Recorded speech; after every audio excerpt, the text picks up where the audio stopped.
Assalamualaikum warahmatullahi wabarakatuh. Di sini pasien dipersilahkan untuk duduk terlebih dahulu saat datang untuk konsultasi. Misalkan ibu, selamat datang ibu, silahkan duduk terlebih dahulu. Perkenalkan di sini dengan bidan istihasanah. Nah, saya yang bertugas pada pagi hari ini. Apakah ibu ada yang dikeluhkan atau ada yang bisa saya bantu, Bu?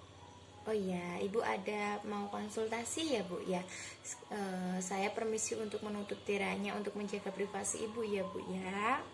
Kemudian, nah sekarang bu, apa yang ibu keluhkan atau yang ingin dikonsultasikan bu? Oh ya, berarti ibu ingin konsultasi mengenai kontrasepsi ya bu ya, khususnya kontrasepsi kondom pada pria. Oh ya, begini ya bu ya.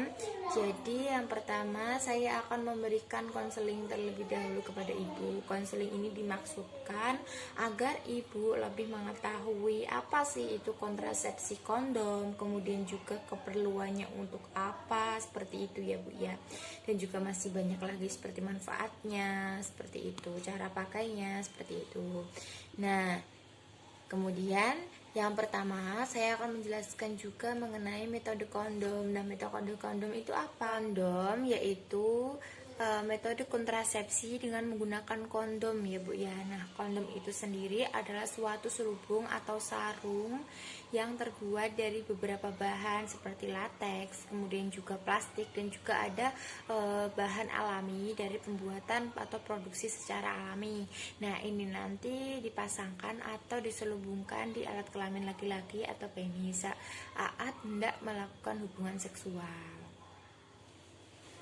Kemudian cara pakainya bagaimana? Cara pakainya itu kondomnya disarungkan atau diselubungkan di alat kelamin laki-laki atau penis saat ereksi bu. Nah, ereksi itu saat tegang-tegangnya seperti itu.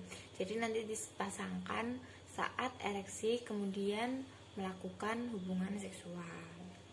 Dari pemakaian kondom ini sendiri ada beberapa keuntungan. Yang pertama cukup sederhana, kemudian tidak memerlukan pemeriksaan medis, dapat mencegah kehamilan, kemudian juga tidak mengganggu produksi ASI atau saat menyusui tidak mengganggu, kemudian juga cara pemakaiannya mudah, kemudian juga dapat melindungi suami istri dari berbagai gangguan kesehatan reproduksi seperti PMS ya bu ya.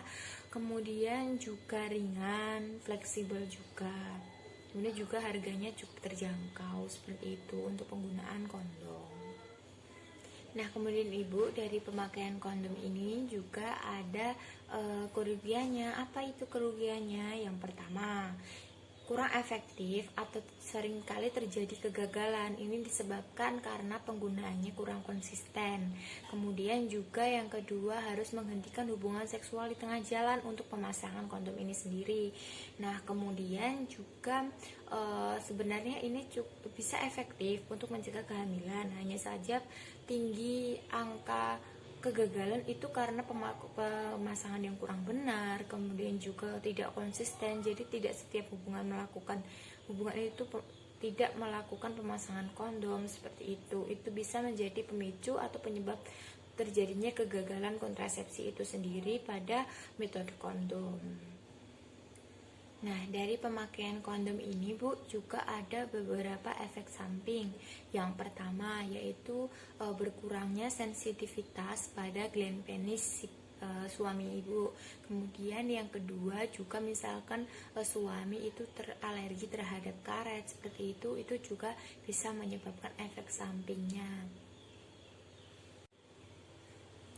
Pembelian kondom ini juga bisa ditemui di berbagai tempat bu. Kalau misalkan ibu mau membeli kondom, biasanya itu ada di apotek, kemudian juga toko obat, puskesmas, kemudian juga tempat-tempat pelayanan kesehatan lain seperti itu ya bu ya.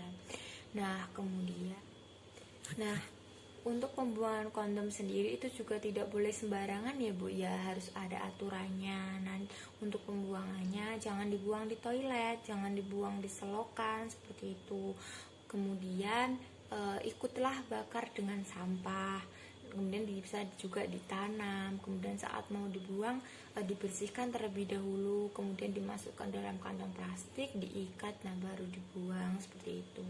Tapi buangnya jangan sembarangan ya Bu ya. Misalkan buang ada sampah plastiknya nanti dibuang di kali, jangan seperti itu. Lebih baik ikut dibakar dengan sampah seperti itu, atau ditanam, itu lebih baik. Saya sudah selesai memberikan sedikit konseling atau pengetahuan mengenai kontrasepsi kondom ini. Apakah Ibu ada yang ditanyakan? Oh ya, tidak ada ya Bu ya. Sekarang saya yang bertanya pada Ibu. Ibu tolong ulangi tadi kapan waktu yang tepat untuk pemasangan kondom itu. Oh iya ya Bu ya, saat sudah ereksi. Ibu berarti sudah mengerti ya cara pembuangannya tadi gimana Bu? Apakah boleh dibuang di toilet? Ya tidak boleh ya Bu ya. Jadi Ibu sudah mengerti. Jadi ini nanti pemasangannya, kalau misalkan mau melalui metode kondom ini harus konsisten. Kemudian juga dipastikan pemasangannya cukup benar untuk mengurangi angka kegagalannya. Nah Ibu, saya sudah selesai. Saya juga akan mendokumentasikan apa yang telah saya sampaikan dan apa yang Ibu terima responnya bagaimana.